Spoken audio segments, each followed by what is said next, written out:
दोस्तों, आज की कहानी है हिम्मत। देर रात गए मधुलिका अपने कमरे में सोई हुई थी।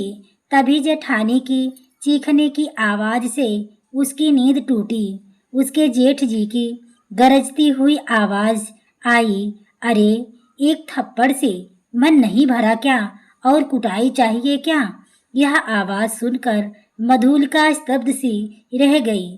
उसने अपने पति सूर्यभान को झकझोरते हुए कहा, उठो ना, लग रहा है जेठ जी दीदी जी को मार रहे हैं। सूर्यभान मधुलिका पर झुझलाते हुए बोला, भाभी तो मार खाने लायक ही हैं, तुम मुझे सोने दो। यार, भैया देर रात गए अपने कमरे में क्या करते हैं, इससे हमें कोई मतलब नहीं होना चाहिए। या उनका आपस का मामला है, उनकी भी अपनी प्राइवेसी है। मधुलिका से रहा नहीं गया। वह उठकर जेठ जी के कमरे में पहुंची तो उसके होश उड़ गए, क्योंकि उसके जेठ जी ने गायत्री जी को दीवार से सटाकर जोर से उनका चेहरा अपनी हथेलियों में भी जकड़ रखा था। अगले ही पल उसके जेठ जी ने एक और जोर का तमाचा अपनी पत्नी को मारते हुए कहा, नालायक, अब तो जुबान भी लड़ाने लगी है। कहाँ से सीख रही है तू यह सब। याद रख, तू औरत है और तुझे जिंदगी भर मेरी गुलामी करनी पड़ेगी। इतने सालों में तो तुझे मेरे अत्याचार सहने की आदत पड़ जानी चाहिए। अब मधुलिका से रहा नहीं गया। वह गुस्से से गरजती हुई आवाज में बोली, जेठ जी, यह आप क्या कर रहे हैं। आप दीदी पर हाथ कैसे उठा सकते हैं। त्रिभुवन जी गुस्से से पीछे पलटते हुए बोले, छोटी, तुम्हारा यहाँ कोई काम नहीं है। तुम चुपचाप अपने कमरे में चली जाओ, यही तुम्हारे लिए अच्छा होगा। मधुलिका लपकते हुए कमरे में आई और अपने जेठ जी को पकड़कर जेठानी को छुड़ाते हुए बोली कि आपको क्या हो गया है, क्या घर में ऐसे रहा जाता है। त्रिभुवन जी गुस्से में बोले, यह मेरा घर है, इस घर में मैं जैसे चाहूँ वैसे रहूँ। तुम मुझे समझाने वाली कौन होती हो। इतना कहकर वह गुस्से से में पैर पटकते हुए सूर्यभान के कमरे से बाहर पहुंचे और जोर से चिल्लाते हुए बोले, सूर्यभान, तू क्या कर रहा है। देख, अपनी पत्नी को संभाल ले, वरना अच्छा नहीं होगा। सूर्यभान कदम बढ़ाते हुए कमरे से बाहर निकल आया तो त्रिभुवन जी गुस्से में बोले कि तेरी पत्नी मेरे कमरे में आकर बवाल कर रही है, उससे कह दे कि मैं अपने कमरे में जो भी करूं उसे बीच में बोलने की जरूरत नहीं है। अब सूर्यभान लपकते हुए भाई के कमरे में पहुंचा और तुरंत ही मधुलिका का हाथ पकड़कर उसे बाहर की ओर खींचते हुए बोला कि चलो, तुम्हारा यहाँ कोई काम नहीं है, यह भाई का कमरा है। भाई अपने कमरे में जो भी करे उससे हमें क्या।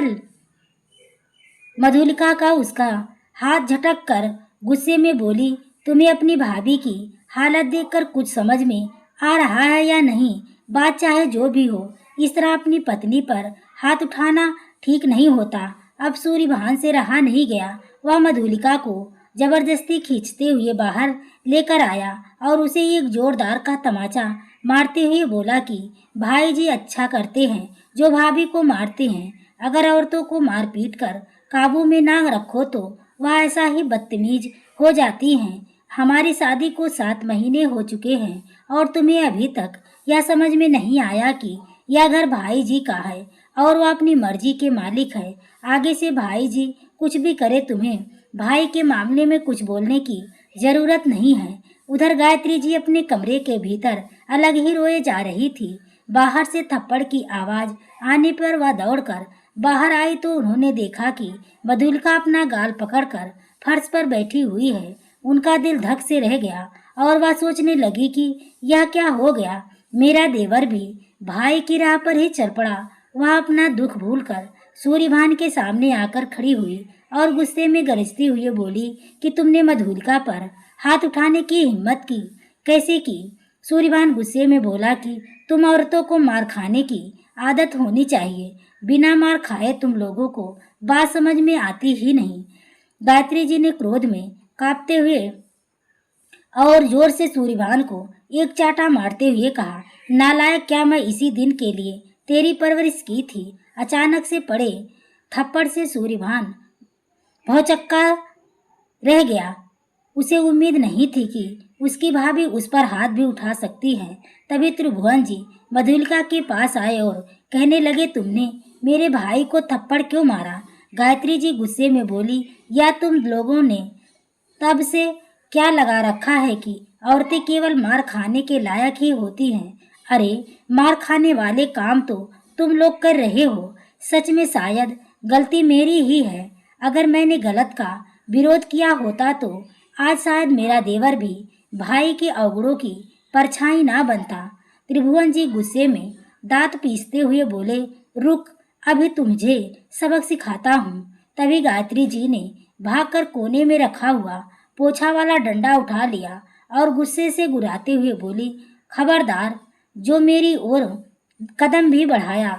तो त्रिभुवन जी बौखला गए और कहने लगे कि तेरी हिम्मत की तू मुझे डंडा दिखाए, आज तेरी अकल ठिकाने लगाता हूँ। तभी मधुलिका उठकर खड़ी हुई और कहने लगी, खबरदार, आप दीदी जी को कुछ नहीं कहेंगे। सूर्यभान भी आगे बढ़ने लगा तो गायत्री जी उसकी आगे आकर खड़ी हो गई और डंडा उसकी ओर दिखाते हुए बोली कि रुक, कोई भी मधुलिका को या मुझे हाथ लगाएगा। आज दोनों देवरानी जेठानी एक दूसरे के लिए अन्याय के खिलाफ आवाज उठा रही थी। सूर्यभान को धकेलकर मधुलिका को कमरे की ओर ले जाने लगा। मधुलिका उसका हाथ छुड़ाने की कोशिश कर रही थी। त्रिभुवन जी ने भी तुरंत ही जाकर पत्नी को खींचना शुरू किया तो गायत्री जी एक डंडा मारते हुए गुस्से से चिल्लाई, खबरदार, जो मुझे हाथ लगाया। जबरदस्ती करने लगे तो गायत्री जी के डंडे का प्रहार भी बढ़ने लगा। अब तो त्रिभुवन जी डंडे के प्रहार से बचने की कोशिश करने लगे। सूर्यभान यह दृश्य देखकर मधुलिका को छोड़कर भाभी के पास आया और भाभी के हाथों से डंडा खींचने की कोशिश करने लगा। अब इस बीच मधुलिका ने पुलिस को कॉल कर दिया। मधुलिका की आवाज सुनकर त्रिभुवन जी और सूर्यभान दोनों सन्न से रह गए। सूर्यभान तुरंत ही मधुलिका के पास आया और कहने लगा, या तुमने क्या किया? पुलिस को फोन करने के लिए किसने कहा था? मधुलिका गुस्से में बोली कि आज तो तुम लोग दोनों भाइयों की अकल ठिकाने लगाना बहुत जरूरी है, वरना तुम लोगों की हिम्मत दिन ब दिन बढ़ती जाएगी। मुझे नहीं चाहिए ऐसा पति जो अपनी भाभी को मार खाते हुए देखकर भी चुप रहे और अपनी पत्नी पर भी हाथ उठाए।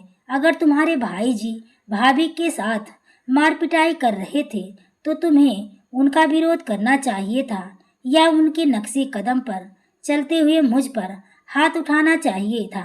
सूर्यभान को तो होश उड़ गए थे। वह बात को बदलते हुए बोला, देखो, इसमें मेरी कोई गलती नहीं है। मैं बचपन से ही यही सब देखता आया, मुझे माफ कर दो। उधर त्रिभुवन जी भी गुस्से में कहने लगे, यह हमारे घर का मामला था। एक तो तुमने मेरी प्राइवेसी का ध्यान नहीं रखा और ऊपर से तुमने पुलिस को भी फोन कर दिया। और मधुलिका गुस्से में बिफर उठी और कहने लगी, यह कोई प्राइवेसी नहीं थी। औरत के साथ बंद कमरे में यदि अत्याचार होता है तो इसका मतलब यह नहीं कि वह अत्याचार करना जायज है। त्रिभुवन जी गुस्से में बोले, मैं तुम्हारे पिताजी को फोन करके बताऊंगा कि तुम कितनी बदतमीज हो। अभी तुरंत ही पुलिस को फोन करके घर आने से मना करो। मधुलिका भी जिद पर अड़ गई और कहने लगी, मैं भी पापा को फोन करके बताती हूँ कि उन्होंने कैसे परिवार में मेरा रिश्ता तय कर दिया, जहाँ पर औरतों को पैरों की जूती समझा जाता है। कहते कहते वह गायत्री जी के पास जाकर कहने लगी, दीदी जी, अब आपको हिम्मत दिखानी होगी। आप मार खाने के लिए नहीं बनी। ऐसी क्या गलती की थी आपने जो जेठ जी आप पर हाथ उठा रहे थे? गायत्री जी पल के नीचे की ओर झुक गई। वह कहने लगी, मुझे बुखार था और यह अपनी मनमानी करना चाहते थे। मैंने इनकार किया तो उन्होंने मुझ पर हाथ उठाया। इतना कहकर वह रोने लगी। मधुलिका सोच में पड़ गई कि समाज में अच्छाई का मुखौटा लगाकर घूमने वाला इंसान बंद कमरे में पत्नी के साथ कितना गलत व्यवहार करता है। खैर, थोड़ी देर बाद पुलिस की टीम घर आ गई। मधुलिका ने महिला इंस्पेक्टर करुणा सिंह को सारी बातें बताई। साथ खड़े कांस्टेबल सूर्यभान और त्रिभुवन जी को दोनों को गिरफ्तार कर लिया था।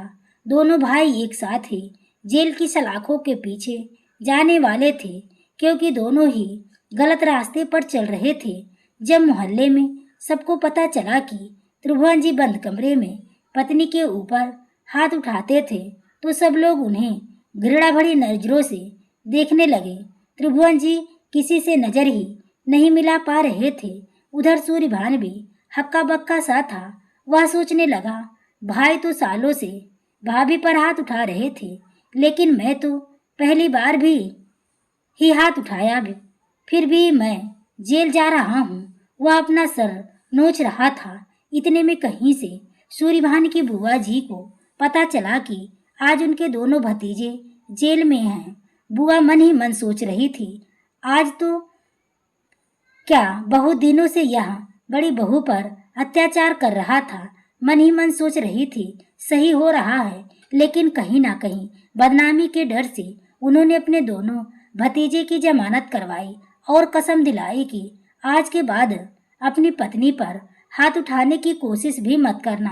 पहले की औरतें पति को भगवान समझती थी, लेकिन उन्होंने कभी यह उम्मीद नहीं की थी कि वह देवी है। अगर स्त्रियां पति को भगवान समझकर सम्मान करती हैं, तो पति को भी पत्नी को देवी समझना चाहिए। आज दोनों भाई को बहुत अच्छे तरीके से समझ में आ चुका था कि औरतें अबला नहीं हैं। तो दोस्तों, आपको यह कहानी कैसी लगी? कहानी अच्छी लगी हो तो वीडियो को लाइक, शेयर, सब्सक्राइब करें। आगे के नोटिफिकेशन के लिए बेल आइकन को जरूर प्रेस करें। पूरी कहानी को सुनने के लिए आपको तहे दिल से धन्यवाद।